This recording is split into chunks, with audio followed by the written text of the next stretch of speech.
Mums ir atkal zaļā gaisma sākt savu konferences otro daļu, un mēs aicinām Džeimsu Šeru. Man, diemžēl, nav tādu ļoti personīgu atmiņu, ko es varētu stāstīt, bet šī ir vienīgā reize, kad mēs esam tikušies, un jūsu dati tik tiešām ir ārkārtīgi iespētīgi.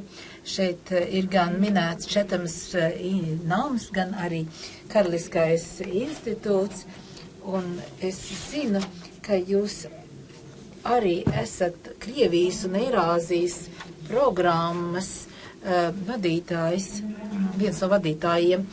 Un es saprotu, ka jūs arī specializēties Ukrainas jautājumos, un šodien jums droši vien tikpat daudz darba skaidrot Ukrainas jautājumus, kā kādreiz Polam Goblam. Tas bija jādara Baltijas jautājumos valsts departamentā. Jūs esat arī strādājis apvienotās karalistes aizsardzības ministrijas konflikta izpētes centrā, un mani īpaši kā cilvēku no akadēmiskām aprindām iespaido tas, ka jūs esat strādājis sociālo pētījumu fakultātē Oksfordas universitātē, un ka jūs faktiski esat bijis Čārla Dodžsona kolēģis, kas tiešām ir gandrīz tā kā Alise brīnumzemē. Jums ir ļoti daudz publikāciju, jums ir šī ļoti interesantā grāmata, kas iznāks pavisam nesen ar tik interesanto nosaukumu Stinga diplomātija un maiga vadošanās. Tagad mēs gribētu, Džeims Šerkungs, jūs palūgt caur savu spoguli paskatīties uz pasaules politisko noslēpumu šodien. Jā, šie vārdi gan ir bijuši ārkārtīgi laimojuši man, un pēc Paula Gobla runāt konferencē, to es esmu darījis vairāk kārt, tomēr ir liels izaicinājums. Sekot viņam tad, kad viņš nav šeit, ir diezgan skumji. Es gribētu tomēr sākumā pateikties Tieslietu ministrijai, Latvijas Republikas Tieslietu ministrijai par to, ka man ir dots šis gods runāt šajā konferencē, kas ir ārkārtīgi svarīga, un es gribētu arī pateikties manam draugam un kolēģim Rihardam Kolam par to, ka viņš vērs man uzmanību uz šo notikumu. Kad Eiropas Savienība izveidoja šo Eiropas atceres dienu Staļina nacisma upuru piemiņai, tas tika darīts, lai atminētu šos cilvēkus, lai brīdinātu, bet arī, lai izveidot tādu līdzsvaru. Vairāk kā 70 gadus pēc otrā pasaules kara beigām apvienotā karaliste un citas rietumu valstis ir ļoti aizrāvušās ar nacistu režīmu, un es arī esmu starp viņiem, un es arī uzskatu, ka mūsu tradicionālās zināšanās par to, ko mēs zinām par nacistu un par holokostu, ir daudz kas ir jāmaina, bet nekas no tā nevar mainīt mūsu viedokli par šo režīmu un holokostu. Bet Staļina režīms manā pasaules daļā tiek uzskatīts kā kaut kas tiešām ļoti pretīgs. To arī uztver kā kaut ko tādu, kas ir tālāks no Eiropas, un kas varbūt ir vairāk tuvāks austrumu kaimiņiem, nevis mums. Bet vispārējā informētība manā pasaules daļā ir tas, ka miljoni tika ziedoti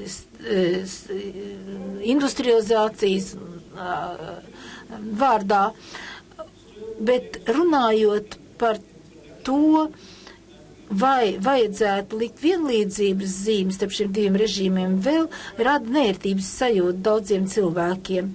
Roberts Konkvests, Pols Gobles, Appelbaums, Snaiders un citi ir daudz darījuši, lai runātu par to, ka faktiski ir bijis šis līdzsvars ar abiem režīmiem, bet daudz kas vēl ir darāms. Tāpēc jautājums, kas tad notiek, kurp mēs ejam? Mēģināsim izvēlēties 3 mūsu mantojuma, Molotova-Ribbentropa pakta mantojuma aspektus, kas, manuprāt, ir jāiekļauj un kas ir, ar kuriem vajadzētu paust jaunai paudzē, un ne tikai jaunai paudzē, bet arī tiem cilvēkiem, kas tomēr ir politiskā vadībā Eiropā. Un tāpēc es pirmo savas runas daļu veltīšu pagātnē, nevis tagadnē un nākotnē. Šīs divas sistēmas, viņas ienīst viena otru, bet viņas arī viena otru, viņa bija vajadzīgs viena otra, un viņa arī abrīnoja vienu otru.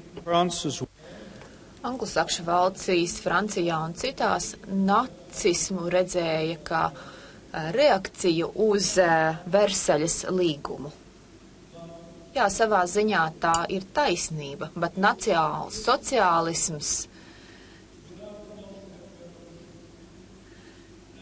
ir kaut kas ārkārtīgi briesmīgs un nepatīkams.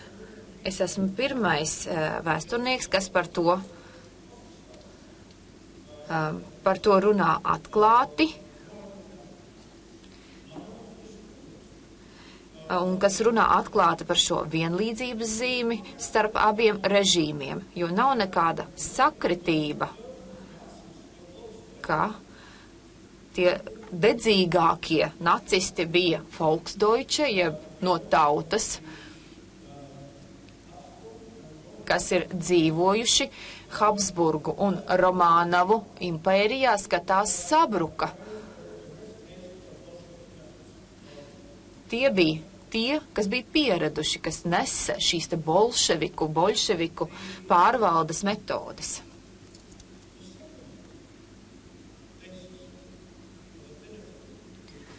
Otrs pamats šai te saiknei, ko bieži palaiž garām attiecībā uz šīm divām sistēmām, ir tāda, ka abas balstījās uz dziļu antipātiju pret to, kas tiek saukta padomijā pret buržuā demokrātiju, jeb ko mēs saucam par liberālo demokrātiju.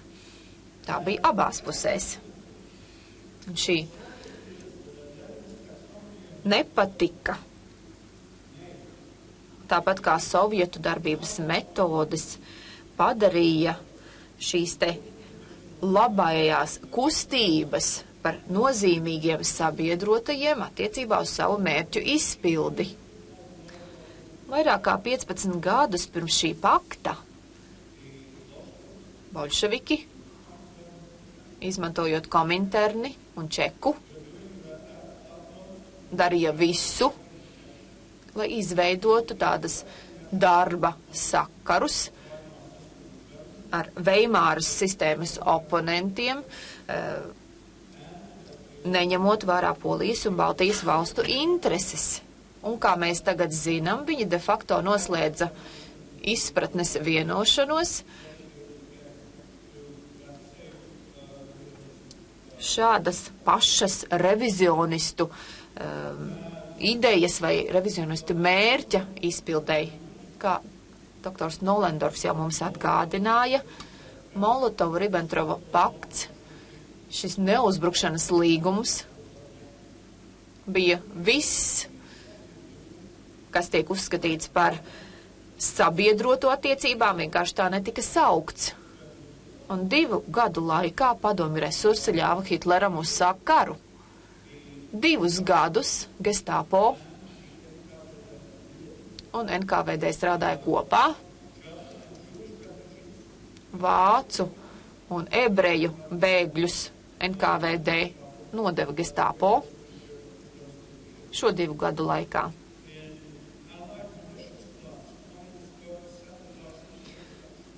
komunistu ražotāji arī sabotēja kara ražošanu citās valstīs un tātad mēģināja kaut kā graut pretestības sistēmu. Jā, tā bija sadarbība, tās bija sabiedroto attiecības un Staļins būtu gribējis, lai tās turpinātos. Man bija tikšanās ar bijušo vēstnieku Londonā, kas bija jauns pirmais sekretārs tajā laikā, kurš runāja par to, cik draudzīgi viņus uzņēma padomju armijas virsnieki tad, kad Franciju sagrāva. Un vēl kas, šie abi režīmi bija, varētu teikt, pilnīgi identiski, runājot par to, kā viņi noniecināja un kā viņi attiecās pret to ienaidniekiem.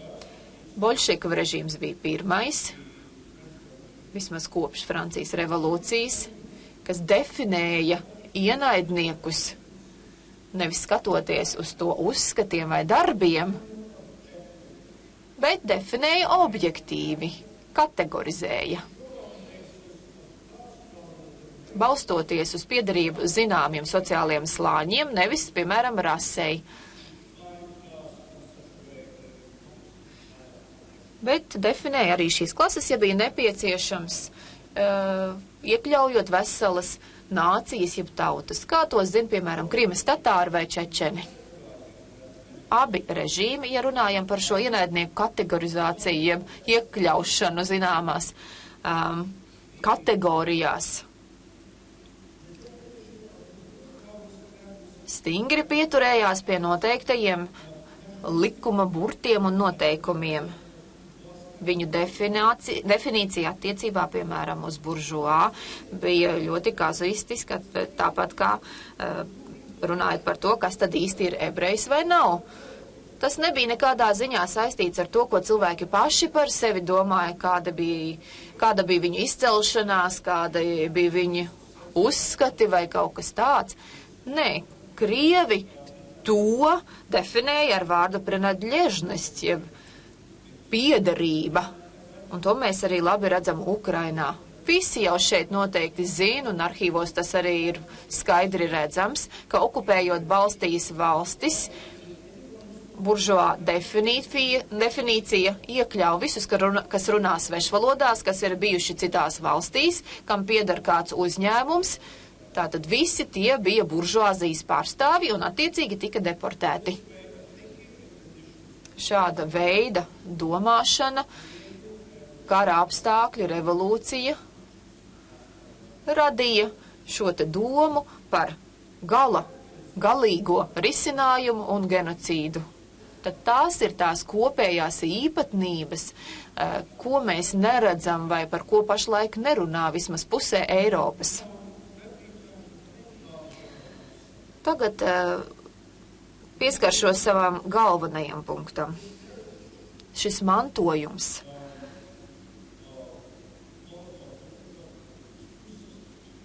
Ja mēs runājam par Molotovu-Ribbentropa paktu un šīm divām sistēmām, līdz pat šodienai skar un ietekmē dažādas Eiropas daļas dažādos veidos. Un šeit konkrēti gribēju runāt par atšķirībām uztverē. Tādā kognitīvā izpratnē, piemēram, ja mēs runājam par NATO un Eiropas Savienības dalību valstīm un Krievijas federāciju. Un tam ir vēsturisks pamats. Kas radās kā Vācijas Federatīvā republika, bija kara sekas, sagrāvis, okupācijas sekas, denacifikācijas sekas, rietumu administratoru un oficiālu personu pāraudzībā. Tikai pēc 10 gadiem Vācijas kaimiņiem bija pietiekoši liela uzticība radusies par to, ka Vācijai beidzot vajadzētu ļaut piedalīties šajā kopējā drošības struktūrā. Padomju Savienība karā nesakāva, tā sabruka. Zem ģeopolitiskās sacensības smaguma, ekonomiskiem apgrūtinājumiem un nacionālās atzimšanas spiediena. Bet padomju sabrukums arī radās no režīma izmaiņām iekšienē, ko gan neveica radikālākie oponenti šajās padomu režīmā, bet gan tie radikālākie atbalstītāji, ieskaitot nomenklatūras dēlus un meitas, un arī KGB un spiegošanas dienestu dēlu un meitas, kas tajā laikā saprata, ka viņi personīgi un valsts iegūtu, ja izmantojot šīs ideoloģiskās un ekonomiskās pārmaiņas, viņi varētu tā pāriet no Padomju Savienības birokrātiskās varas uz ekonomisko varu, un tā būtu tāda elastīgāka un daudz pieņemamāka citiem.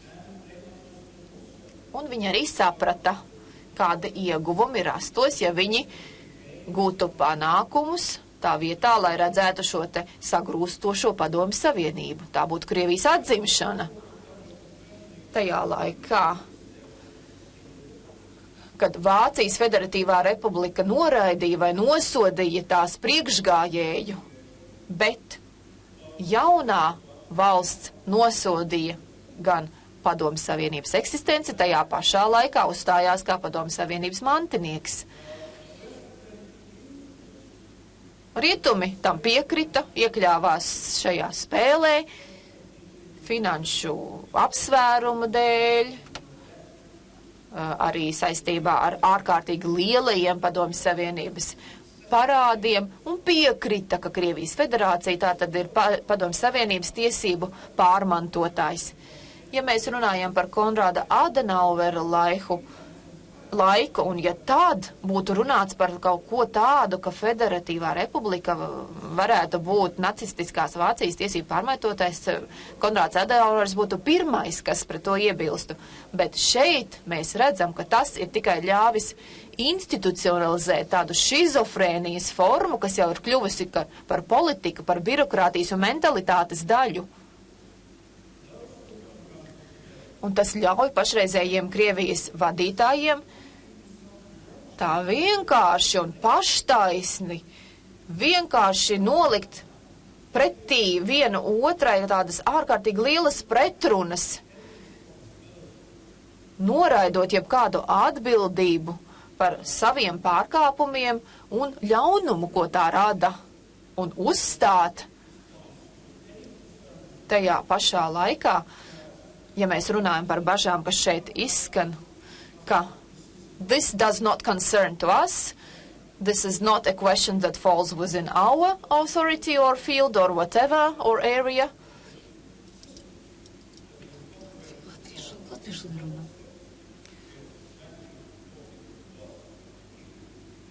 Tajā pašā laikā viņi uzstāja, ka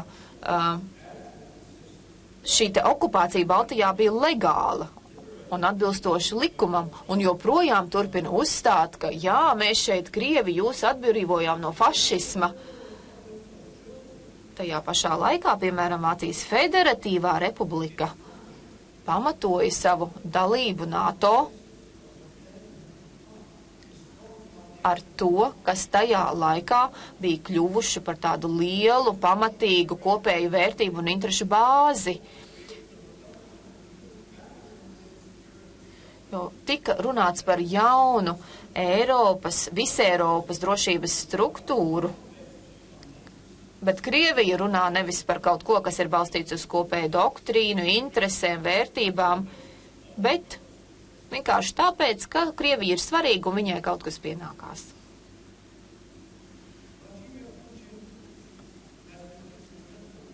Vladimirs Putins ir ārkārtīgi daudz darījis, lai pārvērstu šo šizofrēniju par valsts līmeņa projektu. Un viņa spēka pamatā, vai viņa ietekmes pamatā,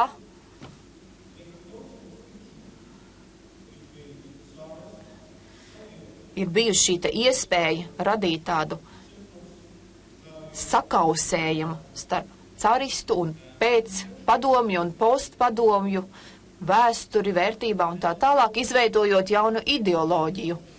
Lai gan intelektuāļi varētu teikt, ka šāds sakausējums nav loģisks, bet tas tomēr darbojas un ir jau nostrādājis.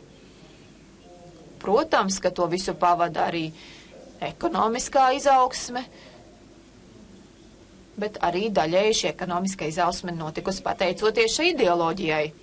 Pirms daudziem gadiem, iespējams, es nebiju vienīgais, kas teica, ka šodienas Krievija šodien strādā ar 19. gadsimta ģeopolitiskajiem mērķiem, izmantojot modernās metodes. Šeit mēs runājam par racionālu, bet uz režīmu orientētiem cilvēkiem, kā Karaganovs, Lukjanovs, Sergejs Karaganovs un Lukjanovs. Viņi uzskata, un ne tikai viņi, bet arī amerikāņi daļēji, kas strādā ārlietu ministrijai, arī vecākie apvienotās karalistes vēstnieki iepriekšējie, ka būtu daudz labāk, ja varētu atgriezties 19. gadsimta ģeopolitikas veidolā. Jā, tā vēl būtu Lielbritānija ar Izraēlī un Clemenceau Francijā, un nebūtu mums problēma ar Krieviju. Tik tiešām tā. Bet šī problēma, kas sauc sevi par realismu, un viņi sauc sevi par realistiem, bet realismu te tomēr nav, jo te vienkārši ir liekšanās saprast, ka Amerikas Savienotās valstis, Kanāda un Lielbritānija ir asimilējuši totalitārismu mācības pilnīgi citādi, nekā to darījusi Krievija. Un tā atšķirība ir radījusi arī dažādus uzskatus un arī dažādu pieeju un dažādu identitāti, un šīs tieši izmaiņas ļauj Britiem justies vienotiem, un vienkārši ir jāsaprot, ka 19. gadsimta ģeopolitikas vienmēr darbojās pret mazajām valstīm, varētu atzīmt tādā valstī kā Lielbritānija. Un visbeidzot, es gribētu varbūt pakomentēt, kas tad notiek pašlaik un uz kurien mēs dodamies. Kā jūs droši vien secināsiet no tā, ko es esmu teicis, problēma ar Krieviju ir tā, ka tā nav pārvarējusi savu vēsturisko mantojumu, bet Puķins un viņa atbalstošā elite, viņi patiesībā ir restaurējuši šo vēsturisko mantojumu, kuru rietumos cilvēki ir pārvarējuši. Jebkurā liberālā demokrātijā pamats leģitimitātei ir valdība. Krievijā arī leģitimātei, tās ārpolitikas leģitimātei pamats ir vēsture. Un mēs to redzam, jo tiek veidotas valsts komisijas, kas kā labo vēsturiskos kropļojumus. Un tad jautājums, kas tie par kropļojumiem? Acīm redzot, postsovietiskie kropļojumi, jo padomju mantojumā jau viss bija sakropļots. Un tāpēc arī Padomju Savienība bija vienīgā valsts Eiropā, kuras pagātni vispār nevarēja paredzēt. Bet tas ietekmē domāšanas veidu, un tas ir tā reāli. Man bija tāds tikšanās ar Pridņestrovas republikas ārlietu ministru, kurš teica, ka Pridņestrova Piedņestra nekad nebūtu Eiropas Savienības locekle. Viņš teica, tāpēc, ka mēs nekad neietilpām Romas impērijā. Tas ir tipisks Krievijas domāšanas veids, tāds vēsturisks domāšanas veids par to, kur un no kurienes nāk nācijas un tautas.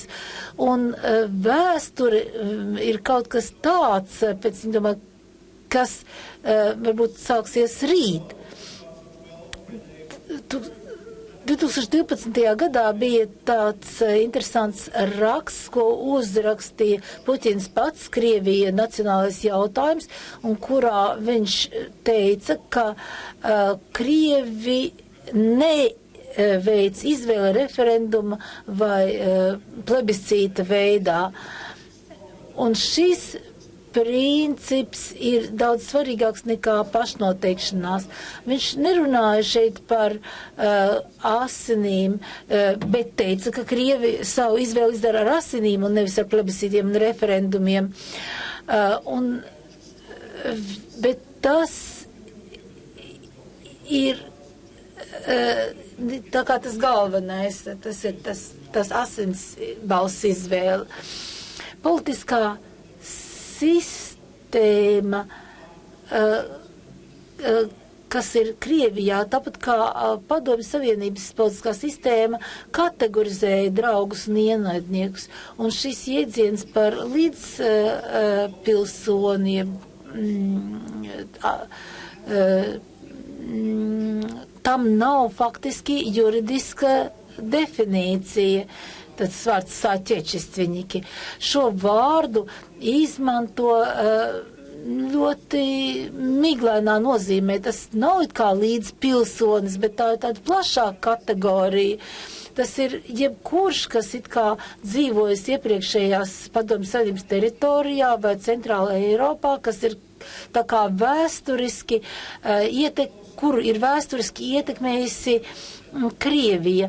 Un par diasporām ir teicis, ka Krievu diaspora Latvijā ir faktiski Krievijas ārpolitikas institūts. Nu, jautājums, vai tas tā ir, vai viņiem kāds to ir prasījis. Ļoti liels svars tiek piešķirts valodai.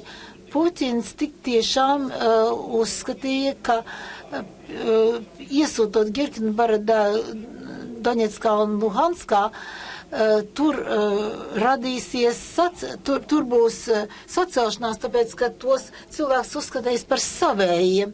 Lai gan patiesībā viss šis dumpis ir faktiski ierobežots ar diviem reģioniem, un ir mēģinājumi tikuši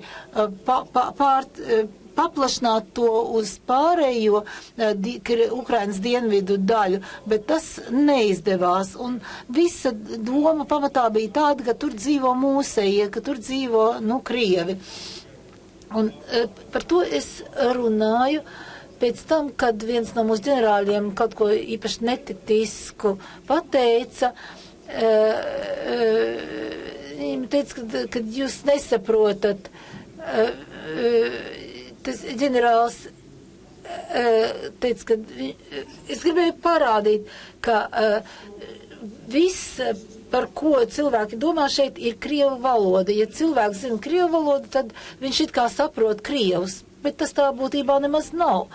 Jautājums, vai kāds Austrijā un tas ir pilnīgi citādi nekā Rietumē Eiropā, vai tad Austrijā un Vācijā kāds domā par Anšlusu, vai kāds apšauba to, ka Austrijā cilvēkiem ir pašiem sava identitāte, vai kādiem ir šaubas par to, ka Vācijai un Austrija ir saistītas vēstures, bet nevis viena vēsture. Krievija uzskata, ka viņai ar Ukrainu ir viena vēsture, nevis saistīta vēsture, bet, diemžēl, tajā vēsturē nevis tik skaists ir bijis. Vladimirs Puķins pēc tam, kad Krima tika anektēta, runāja domē un runāja par šo aneksiju kā par vēsturiskās Krievijas atjaunošanu, bet patiesībā būtu jābūt skaidram, ka mēs šeit runājam ne vienkārši par kaut kādu draudu uzskatiem un idejām, bet gan par draudiem Eiropas nākotnē. Mūsu spēja pārvarēt šo sadalošo līniju, šo dalījumu, vai mēs spēsim atbildēt uz šo jautājumu, vai Krievijai ir nākotne kā multinacionālai, neimperialistiskai valstī, vai Krievija šādu nākotni vispār var iedomāties. Mēs to varam iedomāties.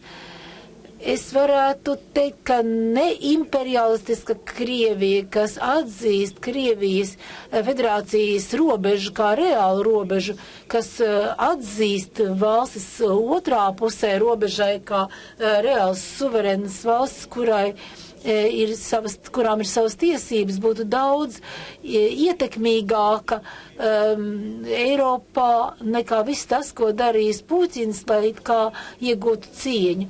Bet jautājums, vai šāda diskusija notiks Krievijā, un tas man liek aizdomāties līdz šim punktam, neatkarīgi no tā, vai šāda diskusija Krievijā būs vai nebūs. Ir ārkārtīgi svarīgi, kas notiks Ukrainā. Ja teroristus sakaus, tad būs, ka viņi tiks sakauti. Un tad var cerēt,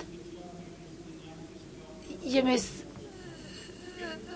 cerēt, ka šī Ukraina būs kā vienots veselums, un tad jau tas būs pamats būtiskai diskusijai Krievijā par to, kādas tad ir īsti Krievijas nacionālas intereses. Bet, ja Krievija tomēr spēs radīt, iesaldēt šo konfliktu Ukrainā, ja tiks veidot jauni šķēršļi Ukrainas suverenitātei, tad es baidos, ka mēs dzīvosim pavisam citā pasaulē. Un varbūt mēs tik ilgi mēs nedzīvosim.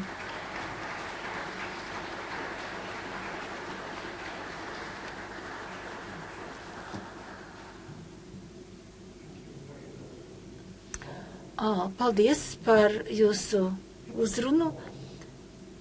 Man šķiet, ka kopā ar Paulu Gaubla uzrunu tas liek pamatu tālākai diskusijai, un es gribētu tiešām jums pateikties par jūsu ļoti dziļo analīzi.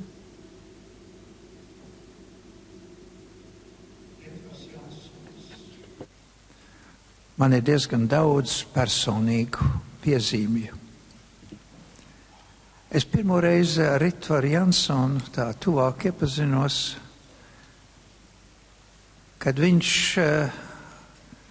okupācijas muzejā runāja par Permu 36, šo pēdējo padomju augstākās drošības politisko ieslodzīto nometne, kurā bija izveidots muzejs. Un es to pieminu arī tāpēc, ka pat labam šī muzeja eksistence Krievijā ir tikpat kā apturēta un droši vien apdraudēta. Tas liek mums padomāt.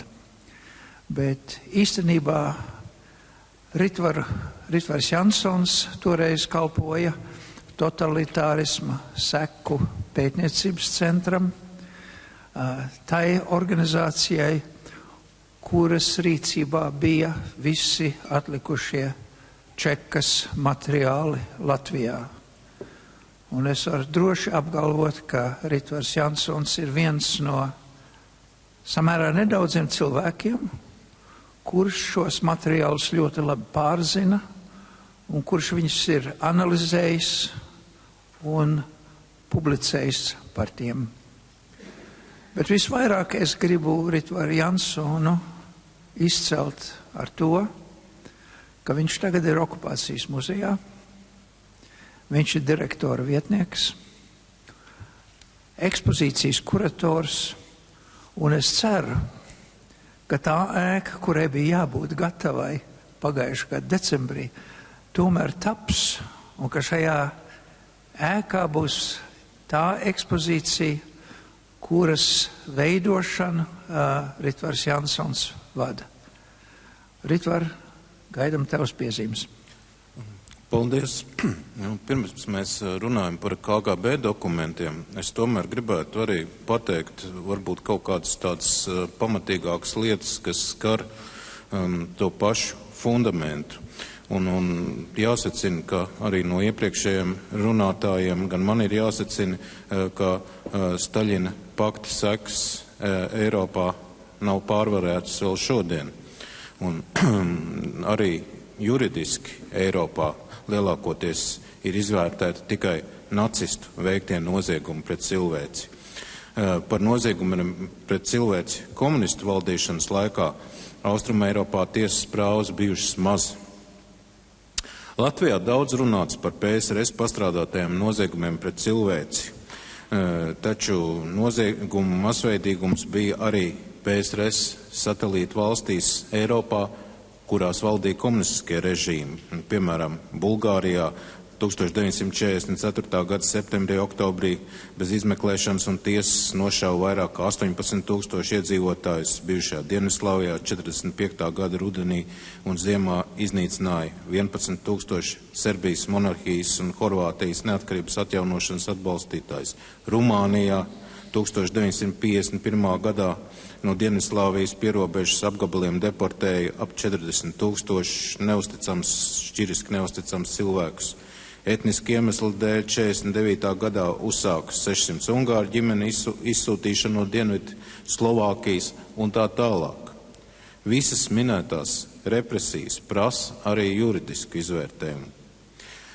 Manuprāt, tiesāšana par noziegumiem pret cilvēci Austruma Eiropā apgrūtināja ne tikai dažādās komunistisko režīmu atstātās sekas, bet arī tas, ka tiesību normas bija piemērotas nacistiskās, bet ne komunistiskās diktatūras noziegumu tiesāšanai.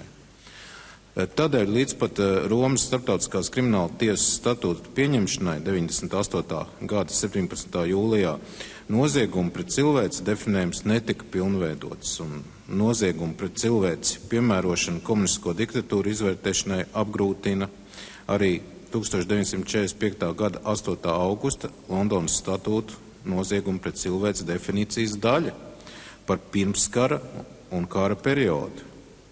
Statūti par noziegumu pret cilvēci definē slepkavību, iznīcināšanu, paverdzināšanu, deportāciju un citu nehumānu rīcību attiecībā pret jebkuriem civiliedzīvotājiem pirms kara vai kara laikā. No 45. gada kara darbība Eiropā bija beigusies, tā nenotika. Taču, piemēram, juridisko zinātņu doktors Londonas Universitātes koledžas mācību spēks Mārtiņš Paparinskis uzskata, ka arī uzbrukums ir darbības veids, kas sevi ietver vārdarbības aktu izdarīšanu.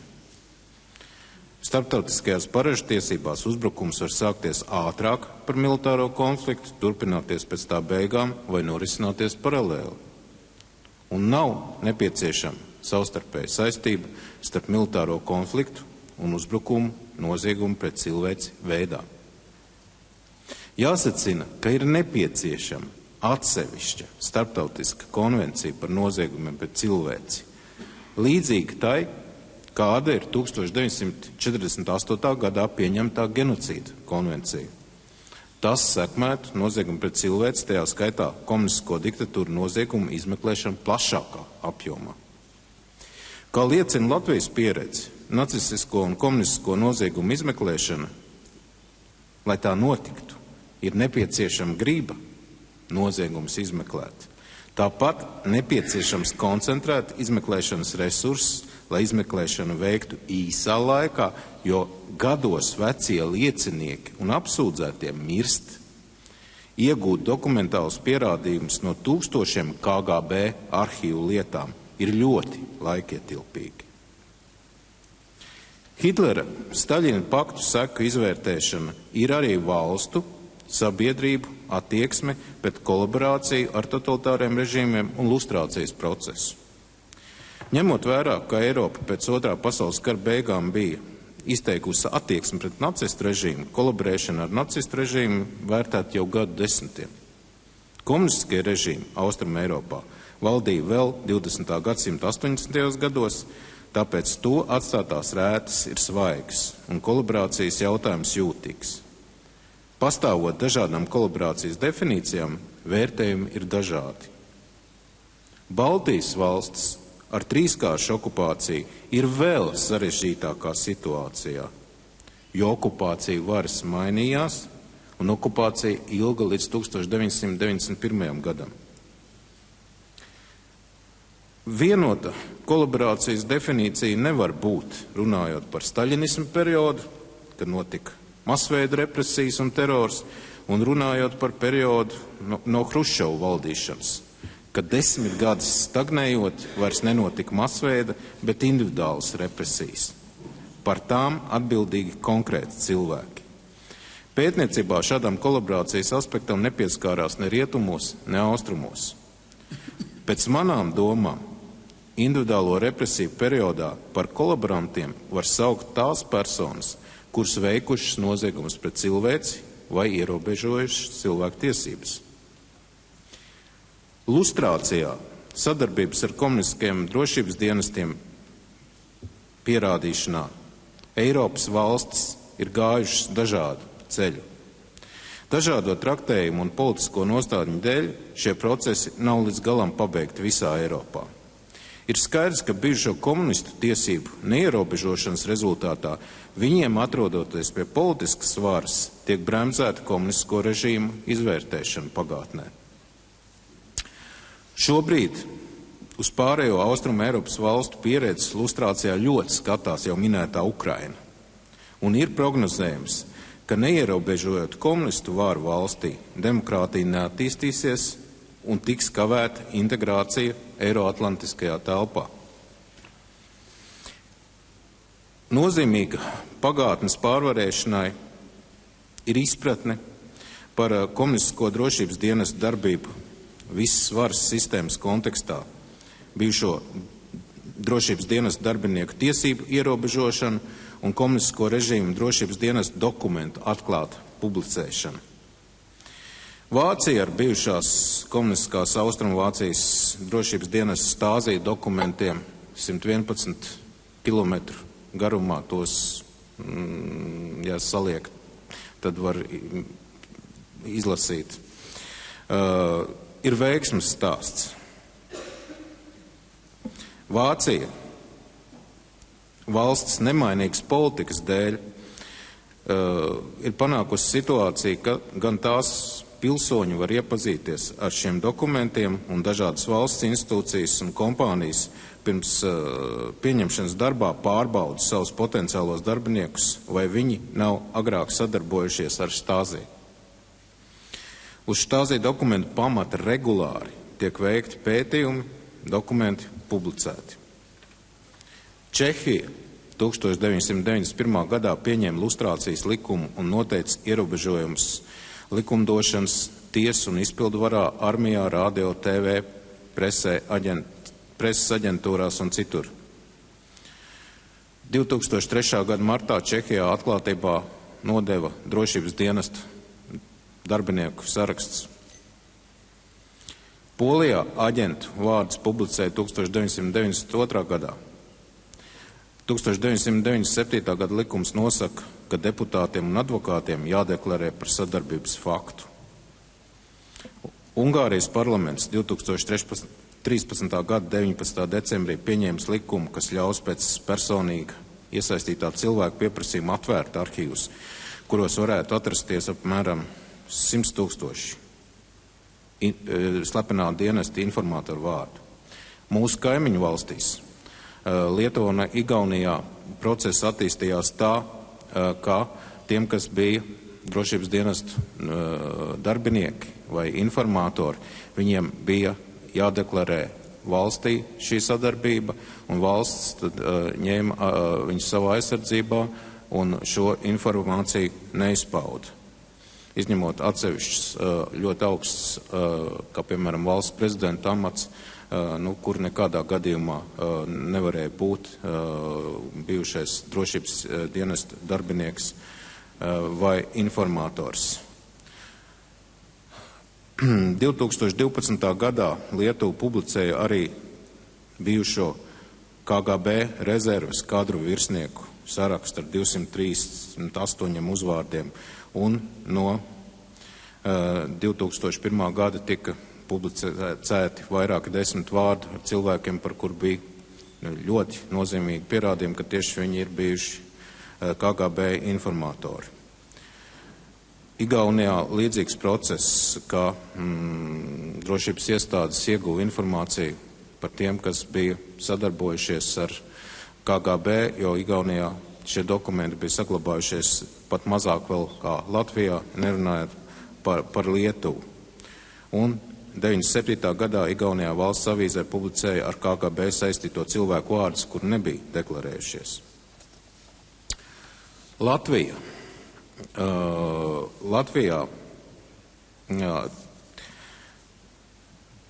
minētie piemēri liecina, ka Latvija ir izvēlējusies Eiropas ceļu bijušo KGB darbinieku tiesību ierobežošanā. Grūtāk veicies ar KGB informatoru sadarbības pierādīšanu, gan dokumentu trūkumu, gan likumdošanas dēļ. Bet Latvijai jāiet Eiropas ceļš, publicējot visas KGB dokumentu grupas. Tas jādara, atklājot KGB vietu varas sistēmā, jāparāda paveļdevēji, sākot no Maskavas, komunistiskās partijas vadības līdz Rīgai. Jāparāda organizētāji un izpildītāji.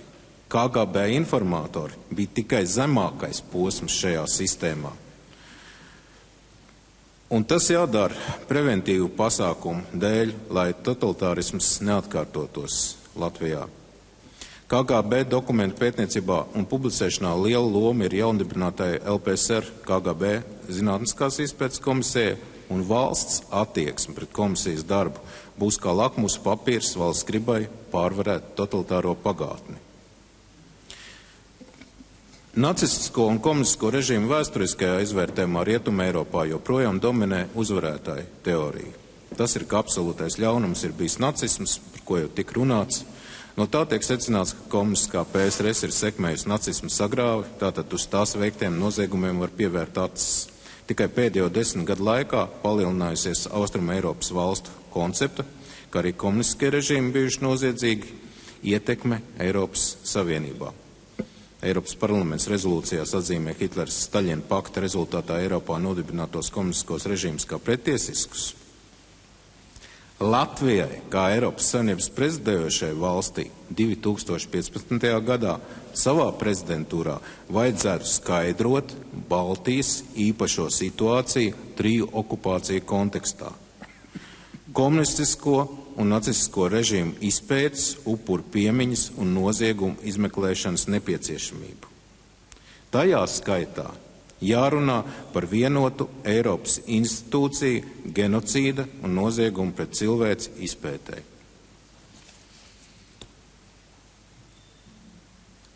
Paldies, Valter. Man varbūt pēc tam diskusijā būs kādi jautājumi par šiem jautājumiem. Es varu vēl pamatīgāk par KGB dokumentiem pastāstīt. Cerēsim, ka būs jautājumi, un mēs cerēsim, ka mēs tiksim arī pie diskusijas, kur jūs varētu izteikties un jautāt panelim. Bet Jērans Lindbards, Jēran, what does a Swedish dentist... Korans Lindblands. Ko šeit dara zviedru zobārsts? Zviedrija nepiedalījās Otrajā pasaules karā, to neokupēja nacisti, to neokupēja Padomju Savienība, bet jūs esat šeit. Un jūs esat tādas organizācijas prezidents, kas sevi sauc par Eiropas atmiņu un sirdsapziņas platformu. Jāsaka, jūs laikam esat šīs platformas sirdsapziņas daļa, jo jums Zviedrijā nav šo te tiešo atmiņu, ja piemiņas, bet Zviedrija var kļūt par sirdsapziņu vai līderi šīs te sirdsapziņas atmodināšanai Eiropas kontinentā. Mēs satikāmies pašā pirmajā sanāksmē, kad jūs mēģinājāt izveidot šo platformu. Manuprāt, tas bija 2009. gadā, un bija nepieciešami vairāki gadi, lai šī platforma tiktu izveidot un sāktu darboties. Un jūs vienmēr esat ļoti daļrunīgi izteicies un aizstāvījis Eiropas atmiņas un Eiropas sirdsapziņu. Un jūsu daļrunīgā balss ir mēģinājis pārliecināt Eiropas kolēģus, ka viss jau nemaz nav izdarīts vienkārši sagraujot nacistu režīmu. Jo joprojām ir turpinājums, un tas nav pārtrūcis. Un joprojām ir jārunā par totalitārisma sekām.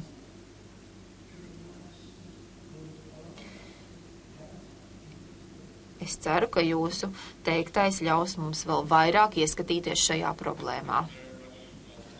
Liels paldies, Valter, un tik tiešām man ir laba atmiņa, bet tā ir diezgan īsa. Un tāpēc ir ļoti labi, ka man ir organizācija. Ir grūti panelī runāt pēdējiem, pēc tam, kad ir bijuši tik daudz ļoti labu runātāju, ieskaitot arī to vēstuli, ko mēs dzirdējām, bet drīz būs pusdienas, tas arī ir labi. Kas tad ir zināšanas un nezināšana? Tas ir tā kā pretstati. Mums ir vajadzīgas plašākas zināšanas, īpaši rietumu pasaulē par totalitārismu Austrum Eiropā. Zināšanas par to, kas notika, to trūkst, bet arī nav arī vēlēšanās šīs zināšanas uztvert. Valters man prasa, kāpēc es to daru. Es taču esmu zviedrs un zobārsts.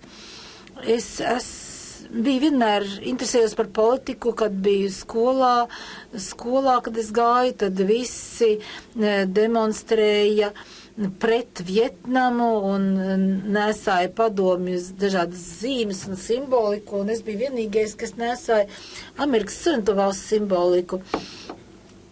Man arī bija gluži, Stokholmē bija daudz saikņu ar Rīgu, un tāpēc bija gluži normāli, ka es biju pret padomju totalitārismu. Es daudz par to lasīju, man bija arī daudz draugi no Latvijas, Lietuvas, Igaunijas, un man gan arī nogalināja Igaunijas karoga dēļ, bet tas varbūt ir kaut kas tāds, ko jūs esat jau dzirdējuši. Mēs braucām laivā uz Dāniju 75. 76. gadā, bija vētra, vējš un iznira Krievu tankuģis, kas mēģināja novērst mūs no kursa. Un tas, protams, bija diezgan briesmīgi man. Es biju jauns cilvēks, 27 gadu vecs. Tas gan man nelika totalitārismu režīmu mazāk ienīst. Tad šeit ir tādas politiskas un personīgas intereses. Pēc tam es strādāju parlamentārajā asamblējā, Eiropas parlamentārajā asamblējā, un tad es piekrītu ar Šerkungu, kas analizēja Krieviju. Es strādāju par Krievijas jautājumu. Mēs tajā parlamentārā asamblējā, mēs pat gribējām viņiem atņemt vēlēšanu tiesības balsot pēc Grūzijas krīzes, jo kā tādu signālu, un viņiem ir vajadzīgi šādi signāli. Un vismaz tas ir kaut kas tāds, ko mēs esam paveikuši. Esam nosūtījuši stingru signālu Puķinam. Bet tagad Eiropadome ir jau sapratusi, kas notiek, bet ir jau drusku par vēlu. Tur piedalās arī Krievija un Ukraina kā dalībnieces. Un mēs zinām, ka šeit arī nesaskaņas ar Krieviju un Ukrainu tiek izskatītas, tāpat kā starp vēstniekiem. Un es domāju, ka vai nu ir vajadzīga stiprāka konfrontācija, vai arī Krievijas režīms, šodienas režīms nostiprināsies tāpat, kā to darīs padomu režīms. Es internetā lasīju rakstu, ko rakstījis Lukas. Viņš ir labs man draugs, un viņš strādā avīzē Economist, un diezgan precīzi raksta par lietām. Viņš lūdz Obamu izdarīt to pašu, ko Kenedijs darīja Berlīnē, pateikt, es esmu berlīnietis. Viņš teica, Kenedijs teica, esmu berlīnietis. Un šis signāls ir ļoti vajadzīgs Baltijā, un Obama arī dosies uz Igauniju, un es ceru, ka viņš arī ieklausīsies Lukas vārdos, jo protams, ka padomju karaspēks varētu ļoti ātri pakļaut Rietumu Berlīnu, bet viņi baidījās, ka tas īstenosies kaut kādās nepatīkamākās sekās. Krievijai jāzina, ka viss, ko viņa dara, var radīt nevisai patīkamas sekas, vai nu tās būtu sankcijas vai karš, tā, lai viņi šo situāciju tomēr uztvertu nopietni. Un bez vēsturiskajām zināšanām, bez zināšanām par to, kāpēc Eiropa šodien tāda, kāda tā ir, nevar turpināt šo diskusiju, īpaši Rietumu valstīs, kur ir tik daudz cilvēku, kas dažādi iemesli dēļ sastrādājās ar Krieviju, acīm redzot, daži būdami marksisti, daži nebūdami marksisti, bet cilvēki ar ekonomiskām interesēm, vai nu toreiz, vai tagad, strādāt kopā, tirgoties ar Krieviju, Ķīnu vai Vietnamu, tās visas ir totalitāras valstis, un Vietnama, Kuba, tās vēl ir komunismu, un Ķīna arī komunismu totalitāras valstis. Mēs redzam, ka Putins iedraudzina šos islāmistu režīmus, mullas,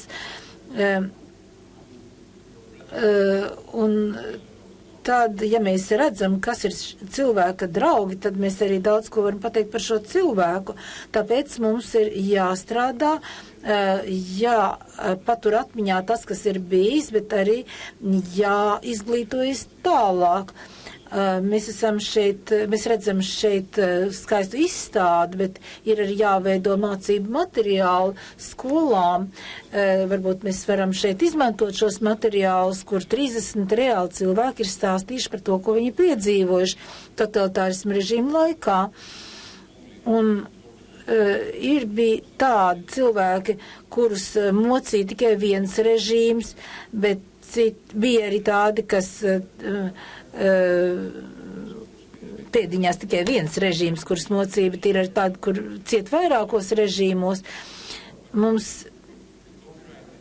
ir šis materiāls angļu un čehu valodā, bet mēs varam, un mums ir autortiesības, tā kā mēs varam ļaut šos materiālus pārtulkot arī citās valodās. Mēs esam nosūtījuši šos materiālus uz Senātu, uz Kongresu. To ir diezgan viegli nodrukāt, jautājums tikai par finansēm.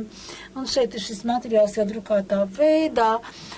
Mēs varam to nosūtīt, un mēs par to neko neprasam, izņemot pasta izdevumus. Es nerunāšu daudz ilgāk, bet es gribētu teikt, ka nevien ir jāzina par to situāciju, kāda tā bija Eiropā, par to ir jāzina šodien, bet ir jāsaprot arī ideoloģija. Tāpēc, ka nacistu ideoloģija un tās rezultātus mēs zinām, bet komunistu ideoloģiju un tās rezultātus ne visi pārzina. Manā valstī daudzi domā, ka idejas bija brīnišķīgas, bet kaut kas nenostrādāja. Un tas nav īsti pareizi, jo ja ir vajadzīgs terorisms, lai diktatūru noturētu, tad no tā nekas labs nevar iznākt. Tāpēc mums ir šeit ļoti jāuzmanās izsakot, un tas izsakoties par to. Un tas attiec uz jebkuru totalitāro režīmu. Dažādi totalitārie režīmi ir gan līdzīgi savā starpā, gan atšķirīgi. Līdzīgi tie būtībā darbojas. Sistēmas, ko tie izmanto apspiešanai, piemēram, cietuma sistēma, kas Padomju Savienībā bija līdzīga tā, kur tagad ir Irānā. Bet mums ir jāspēj runāt gan par ideoloģiju, gan par līdzībām, gan par atšķirīgo, gan par līdzīgo. Un es domāju, ka mēs šo to esam jau tagad mazliet provocējuši. Es gribētu vēl minēt par to, kā Krievija tiek vadīta šodien. Tā kā jau Šerkungs teica, Puķins grib iemantot cieņu. Un tas ir tieši tas pats, ko noziedzīgo bandu vadītāji grib panākt. Viņi arī grib, lai viņus cienītu. Un tas mums ir jāapzinās, kad cilvēks prasa, lai viņu ciena šādā nozīmē. Paldies!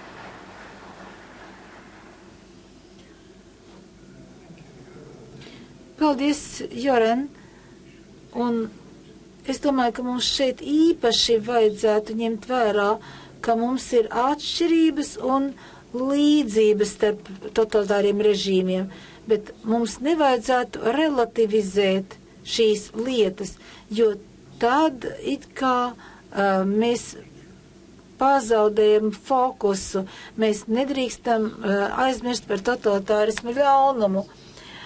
Un es tā domāju, ka nav pareizi teikt, ka šeit ir mažas atšķirīgas, un tas atkal bija mazliet savādāk, un tas atkal bija mazliet savādāk. Tas ir diezgan bīstams ceļš. Varbūt mēs gribētu šo grāmatu vēlreiz redzēt, un mūsu okupācijas muzejā mums vēl ir noteikts skaits eksemplāru, kurus mēs neesam izsnieguši. Pirmsdevumu finansē Eiropas komisija, un tas ir bezmaksas. Mēs drīz dabūsim vēl vienu partiju, un ja jūs atnāksiet uz mūsu okupācijas muzeju. Un gribēsiet šo grāmatu, ja mums vēl viņa būs, mēs jums viņu iedosim, bet jums būs jāparakstās, ka jūs esat viņu saņēmuši. Tā būs angļu valodā. It'll be in English. Now. Un tagad es ievēroju, ka mēs esam faktiski izsmēluši paneļa diskusijas un diskusijas laiku. Jūs, Joren kungs, bijāt jūs daudz labāk ievērojat savu reglamentu, bet tagad ir it kā pārtraukums līdz 3, bet mēs no šī pārtraukuma vēl gribētu izmantot 10-20 minūtes, atkarībā no tā, cik aktīvi jūs apspriedīsiet. Bet tagad gribētu jautāt panelistiem, vai jums ir jautājumi viens otram, un pēc tam, kad viņi varbūt ir apmainījušies ar saviem jautājumiem, mēs sāksim runāt arī ar auditoriju. Savu galvādu. May I make one brief comment? Es teikšu pavisam īsi. Jūs zināt, ka kad koncentrācijas nometnes tika atklātas kara beigās, ļoti bieži cilvēki, kas dzīvoja apkārtējās pilsētās, bija spiesti iet cauri šīm koncentrācijas nometnēm. Es domāju, ka nav labāka veida, kā izglītoties, kā atnākt uz tādu vietu, piemēram, uz okupācijas muzeju Rīgā. Pat es pats man šķita, ka šī ir ļoti spēcīga tātad vieta, spēcīga pieredze, un ļoti svarīgi, lai būtu tādas ekskursijas, kas tiktu stimulētas uz muzeju, tad mums būtu arī ļoti daudz šo šīs atskaņas. Nu jā, jūs jau gandrīz tā kā reklamēt mūsu muzeju, man ir liels prieks par to, un Ritvar, jūsu ekspozīcija, ko jūs veidojat, šī ekspozīcija būs jau otrs šis pieredzes pārdzīvojuma līmenis. Un kā Pols Gobls teica, okupācijas muzeja svarīgums, nozīme aizvien pieaug mūsdienu pasaulē. Varbūt citas vēl piezīmes no paneļa runātājiem. Tagad no audiences. Ministra kungs, lūdzu. Es gribētu uzdot jautājumu Šēra kungam. Jūs paudāt savu viedokli par to, ka starp šiem abiem totalitāriem režīmiem ir jāliek vienlīdzības zīme, kas šis viedoklis sakrīt arī ar manu viedokli. Īpaši, kas attiecās uz šo režīmu pastrādātajiem noziegumiem, sekām un to izvērtēšanu. Jautājums ir, kā jums šķiet, kas būtu jādara, lai mēs šo tēzi par vienlīdzības zīmi attīstītu un skaidrotu, īpaši Rietumē Eiropā, es gribētu uzsvērt. Līdz ar to patiesi panākot to, ka starp šiem abiem režīmiem ir likta vienlīdzības zīme.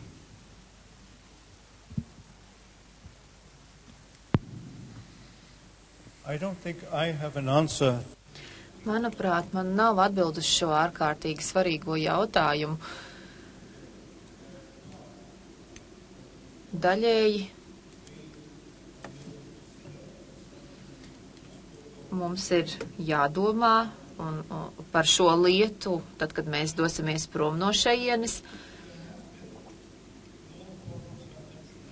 Jā, es pieminēju šīs daudzas un dažādās problēmas, bet es sajūtu, ka Eiropas rietumu daļā ir daudz lielāka tomēr izpratne par šo nekā pirms dažiem gadiem. Es varēju pieminēt vēl daudzus citus autorus, bet, manuprāt, ir bijušas arī daudzas labas dokumentālās filmas, bet problēma ir tāda, ka šī nezināšana ir tikai daļa no lielākas problēmas mūsu Eiropas daļā, jo mūsu mēdīji ir kļuvuši ļoti triviāli, banāli. Viss ir īsi un kodolīgi. Mums vairs nav tādu līderu, kā kādreiz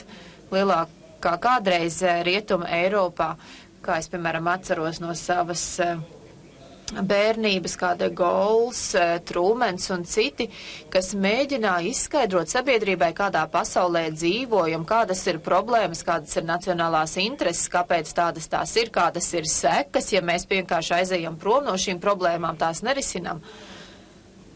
Mums ir nepieciešami tādi līderi, bet tagad mums ir līderi, kuriem padomus sniedz PR eksperti un tā tālāk, kas vienkārši runā kaut kādās klišejās. Un ja mēs nerisināsim šo problēmu, tad mēs nevarēsim risināt arī to, par ko jūs jautājāt. Es arī gribēju pieminēt, mani neievēlēja atkārtoti, varbūt tāpēc, ka es neklausījos PR konsultācijās, bet es gribu teikt, ka varbūt mēs varam par to arī internetā runāt. Kā redzat, ministrs Facebookā arī ir atrodams. Es pievienoju arī šīs konferences nosaukumu un mērķi un iekļauju arī platformas logo un arī interneta saiti. Ja mēs to darīsim visur, visās valstīs, tad tas noklājums būs pavisam drīz ļoti liels, jo internets šeit ļoti labi darbojas. Un tas varētu būt viens no risinājumiem. Ja mēs runājam par masu mēdījiem, tad pirms dažām dienām ķīniešu žurnālists Deutsche Welle tika noraidīts, jo viņš bija atklāti kritizējis kolonnu Deutsche Welle.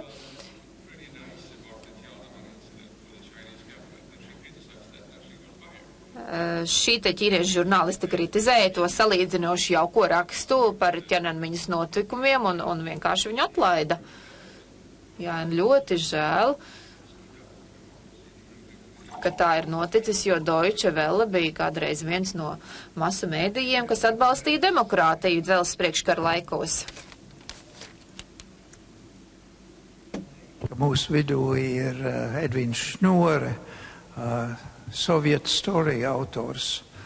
Un, ja kāda filma ir šo problēmu pacēlus tieši tādā līmenī, kā tam jābūt ar to vienlīdzību zīmi, tad šī ir tā filma, kur ir pieejama ļoti daudzās valodās. Kad 2004. gadā Sandra Kalniete Leipcigas grāmatu izstādē izteicās, ka komunisms un nācisms ir vienlīdz krimināli, viņai uzbruka, ka viņa liekot it kā vienlīdzības zīme. Ievērojot, viņa lietoja vārdu vienlīdz krimināli. Viņa neteica līdzīgi tajās pašās izpausmēs. Ja tu esi vainīgs slepkavībā, tad ir vienalga, vai šī slepkavība notiek ar cirvi, ar šauteni vai kādā citā veidā. Tas ir krimināls nodarījums. Un tas, ko komunisms, totalitārais komunisms un nacisms ir izdarījuši, ir vienlīdz vērtējums kā krimināls nodarījums. Lūdzu, tālāks komentārs, jautājums. Nīla?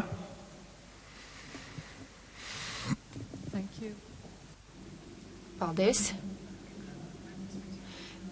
Ja runājam par manu viedokli, atbildot uz ministra jautājumu, varbūt, ka tas ir tas, pie kā varētu strādāt mūsu tieslietu ministrijas. Mēs varētu veicināt šo te izpratni Rietuma Eiropā par to, kas notika Austruma Eiropā, varbūt arī runājot par labāku izglītību cilvēktiesību jautājumos.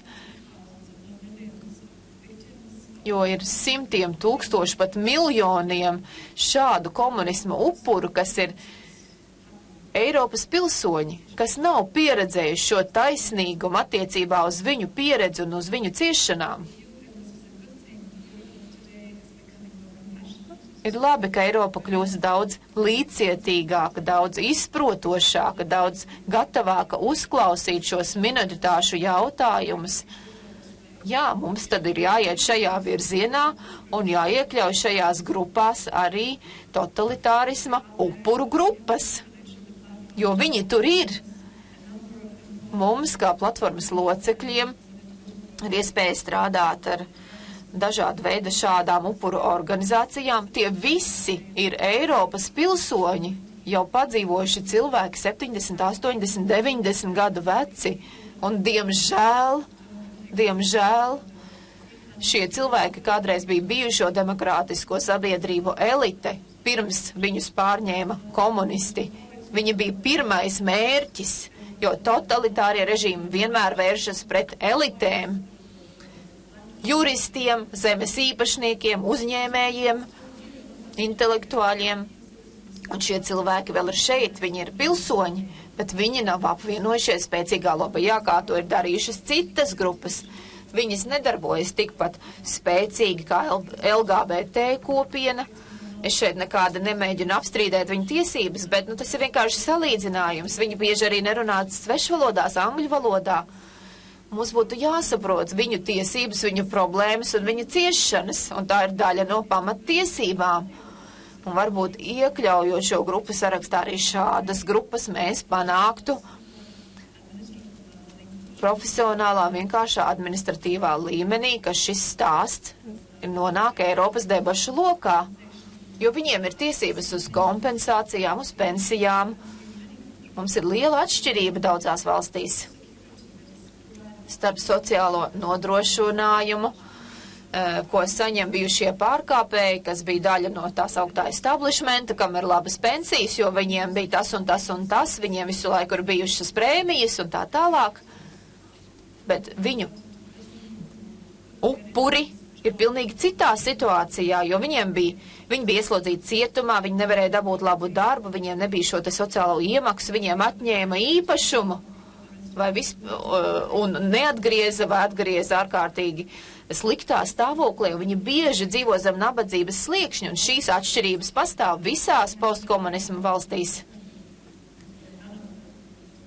Un, manuprāt, nevienā postkomunismu valstī situācija nav atšķirīga šajā ziņā. Tātad šie ir tādi reāli taustāmi jautājumi, kas attiecas uz Eiropas pilsoņiem trešdaļā Eiropas. Tāpēc aicinu Tieslietu ministrijas iekļaut šo jautājumu darba kārtībā un pievērst uzmanību šādām grupām, un tādējādi mēs ļoti daudz palāktu. Egils Levits, lūdzu. Sakarā ar ministra jautājumu. Atmiņa katrā ziņā ir arī sociāli-psiholoģisks fenomens, un tas nozīmē, ka, ja ir pieredze personīgi vai kolektīvi, tad šādā gadījumā atmiņa ir spēcīgāka. Un ja mēs apskatāmies Otrā pasaules kara kartes, mēs redzam, ka nacismu ir piedzīvojušas faktiski visas Eiropas valstis, jo nacistu režīms gandrīz arī Rietumē Eiropā bija uz zināmiem gadiem pastāvēja, un arī Austrumē Eiropā. Tā kā tur ir šī kopējā pieredze, un līdz ar to arī attiecīgā attieksme. Kamēr padomju totalitārais komunisma režīms ir piedzīvots tikai Eiropas austrumu daļā, un ir jautājums par to, kā šo pieredzi ienest kolektīvajā atmiņā tajā Eiropas daļā, kurā šī pieredze nav. Un tādēļ es domāju, ka tas ir diezgan dabiski, ka Rietum Eiropā vairāk izejot no pašu pieredzes uzskata to par lielāko vai par vienīgo ļaunumu. Tas, protams, tā nevar būt, jo Eiropas Savienība veidojās arī kā politiska vienība, kurai ir, kā mēs vakar runājam konferencē, arī nepieciešama kaut cik vienota kolektīva atmiņa, sociāla atmiņa, jo šī sociāla atmiņa ietekmē mūsdienu politiku. Šodienas lēmumus ietekmē cita starpā arī šī atmiņa. Un ja šī atmiņa ir dalīta, tad līdz ar to arī attiecīgā politika nav tāda, kādu mēs vēlētos redzēt. Respektīvi, skaidri sakot, tā nav demokrātiska. Es domāju, ka kā to var veicināt, šo kopējo Eiropas atmiņu, ir arī tas, ka tagad, kad šīs valstis, kuras ir piedzīvojušas totalitāro komunismu, arī uzstājās vairāk kopīgi un stingrāk Eiropas Savienībā, piemēram, Tieslietu ministru konferencē, kur tagad es nesaskaitīšu, bet droši vien 10, 12 no 28 ministriem, kuru valstī šī pieredze ir, un varbūt ierosina kādu kopīgu pasākumu, vai stiprina šo pasākumu. Katrā ziņā es teiktu, ka tām valstīm, kurā šī pieredze ir stiprāka, ir nepieciešams arī, tad es teiktu, kolektīva akcija, politiska akcija Eiropas Savienības līmenī, kas to veicinātu, piemēram, Tieslietu ministriem, bet es vēl jau vairāk teiktu, tas būtu izglītības ministru jautājums. Piemēram, es zinu, ka jau ilgus gadus pastāv kopējas skolu grāmatu komisijas Vācija, Francija, Vācija, Polija, kā parādīt Otro pasaules karu un arī Pirmo pasaules karu mācību grāmatās. Un es domāju, ka tur vajadzētu arī izglītības ministriem šāda veida skolu grāmatu komisiju iedibināt attiecībā uz visu Eiropu, ne tikai bilaterāli. Tas varbūt viens tāds konkrēts pasākums, jā. Paldies, jā.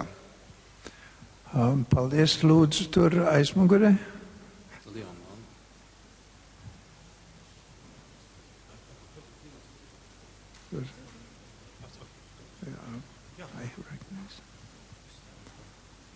Jā, liels paldies šīs konferences rīkotājiem un godātajiem kungiem par uzrunām. Vakar notika vēl viena konference KGB ēkā Stūra mājā veltīta Baltijas ceļu 25 gadēji, un tur izskanēja formulējums, ko es vienmēr atcerēšos, un kuru, manuprāt, ir jāaktualizē publiskajā diskursā un medijos, proti, ka noziegums nav morāli kvalificējams un līdz ar to upuri nedrīkstētu būt šķiroti vai vispār viņi nav šķirojami. Kā tas ir zināmā mērā noticis līdz šim. Tā ir replika un jautājums ir šāds, vai starpvalstu līmenī ir organizēta notikusi kāda ceļojoša izstāde par komunismu noziegumiem Austrum Eiropā. Varbūt, ja nē, tad būtu vērts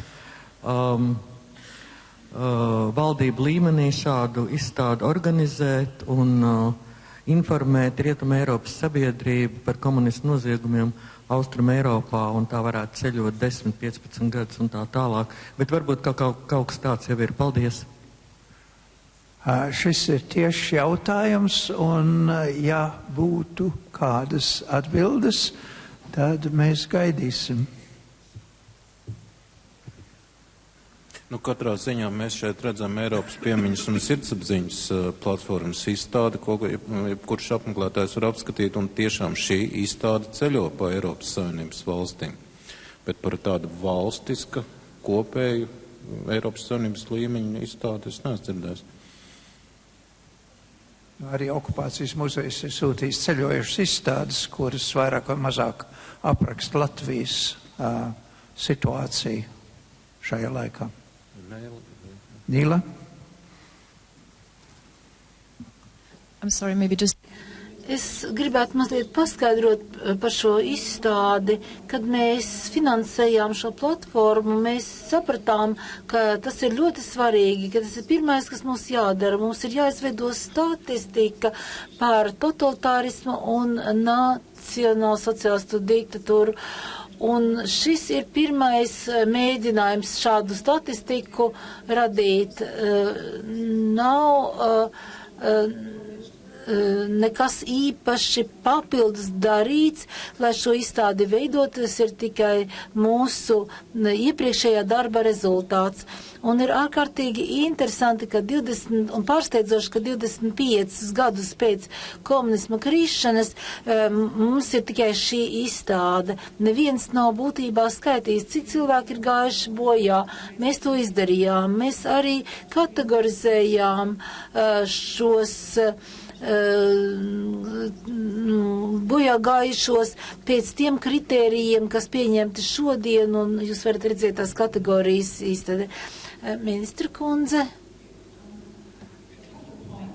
daži jautājumi, ko es gribētu skārt. Džeims, jūs runājāt par politiķiem, par to, kā mēs rīkojamies dažādos gadījumos. Ir ārkārtīgi svarīgi saprast, ka ir vajadzīga politiska reakcija un diskusija varbūt politikas līmenī, kas ļoti bieži, kuras nozīme tiek samazināta.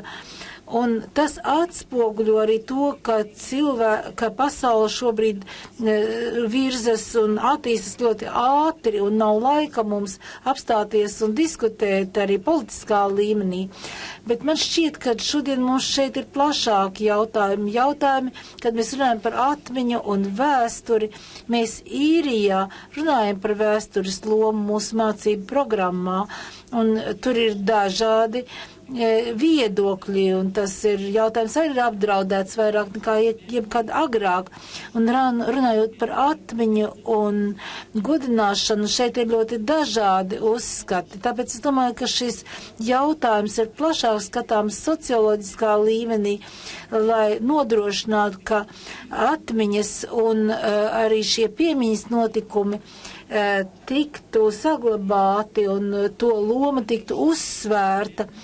Un runājot par atmiņām, par austrumu un rietumu Eiropu, man šķiet, ka šeit ir milzīgs pārāvums.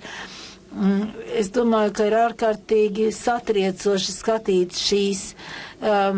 šos skaitļus. Man liekas, ka ar tiem ir jāiepazīstina parlamenti visās valstīs un arī ministriem ir jārūpējas par to, ka šīs atmiņas tiek savāktas kopā un tiek ar tām veikt apmaiņa Eiropas līmenī. Tas ir, tā ir jākļūst par programmas daļu, mūsu kopējās programmas daļu. Viļņas konferencē, kas notika pāris mēnešus atpakaļ, kad mēs runājām par Eiropas Savienības un Ukrainas attiecībām, un man šķiet, kad mēs runājām par mūsu šodienas reakciju uz Krieviju un Ukrainas notikumiem, man šķiet, ka atmiņas izpratne pati par sevi ir ārkārtīgi svarīga Eiropas līderus vidū, tā, lai viņi varētu saprast šīs situācijas dinamiku. Es domāju, ka šodienas diskusija ir ārkārtīgi, laicīga, lai atbildētu uz šodienas izaicinājumiem, lai Austrum Eiropu labāk saprastu gan teorētiski, gan arī praktiski caur šādu izstādi, kas parāda, kā tad īsti tas bija toreiz. Es domāju, ka tas turpina būt ļoti svarīgi.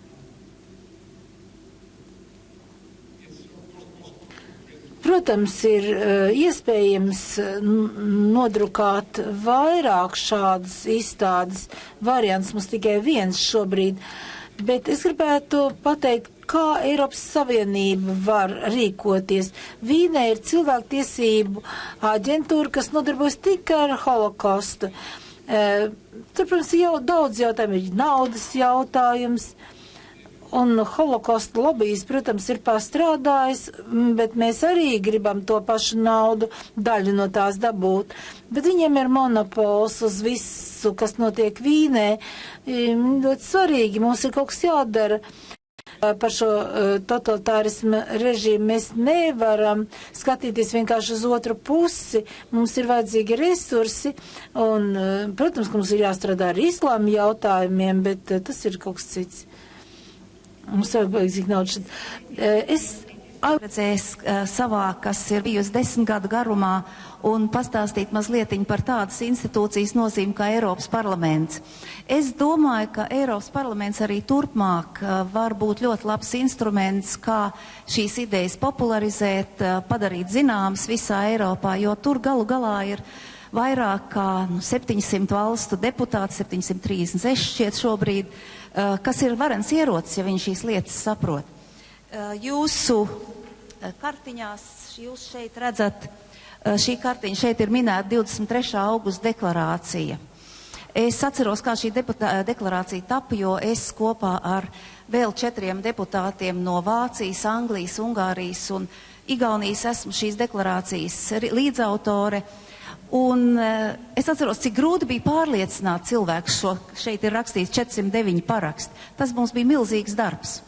Pirmie 100 paraksti nāca ļoti viegli, jo tie bija cilvēki, kas saprata, kas ir noticis Austrum Eiropā, Baltijas valstīs, bet pārējie 300 tie bija grūti paraksti. Mums nācās pasniegt desmitiem un simtiem vēstures stundas saviem rietumu kolēģiem. Es ļoti priecājos, ka šeit ir atkal mūsu tieslietu ministrs Gaidis Bērziņš. Gaidis tajā laikā arī bija tieslietu ministrs, un viņš kā nacionālās valsts ministrs ļoti daudz deva, lai arī šī deklarācija taptu, lai taptu šī izpratne. Un vēl par šo izstādi.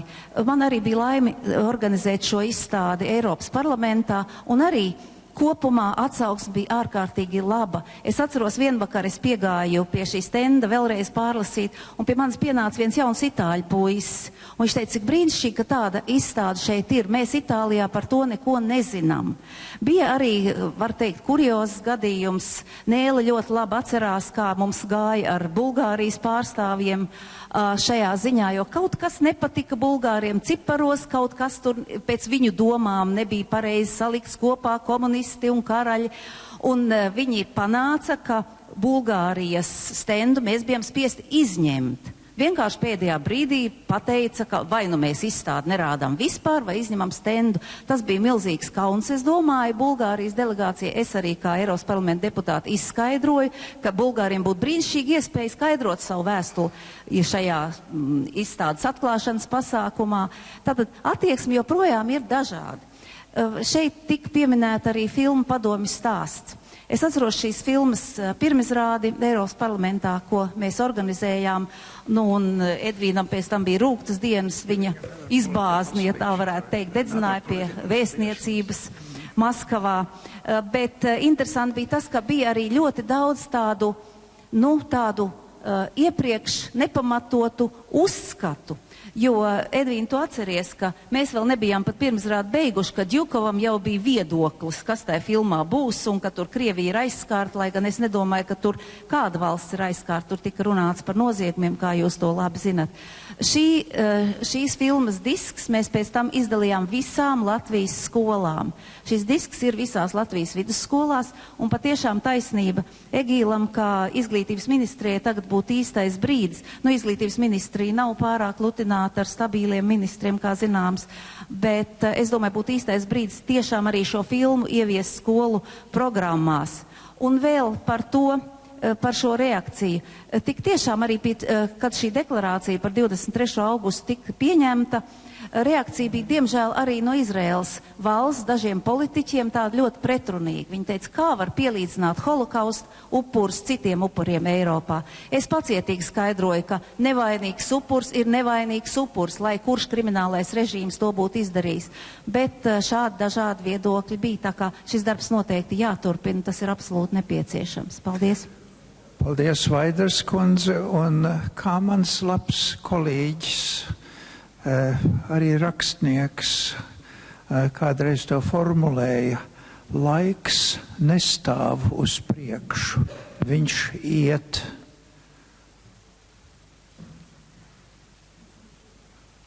Un man nu patās iesniedza Daugšt kungs rakstītu, es to drīkst nolasīt.